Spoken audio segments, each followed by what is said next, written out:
Right there is a remote, and in order to replace the battery for it, notice behind the remote there is that slider button right there. All we have to do is just slide it upside and then pull out the key.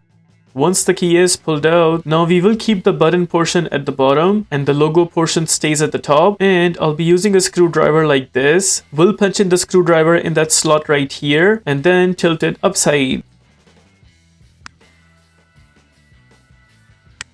There it is, that is how it's taken out. Now we'll just pull out the top cover. Once the top cover is out, right there is our battery. We'll hold on to it from here and then using the same screwdriver, we'll punch it on the corner to pull out the battery.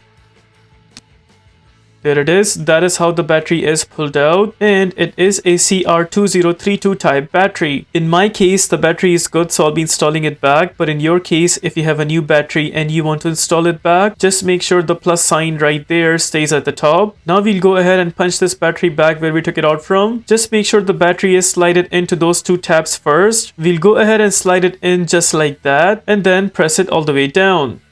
Once the battery is completely in, also make sure the module is completely in position from all over the edges. After that, we'll go ahead and punch in the other cover. Make sure to align the cover properly from all over the edges. Once aligned properly, then we will press the top cover down.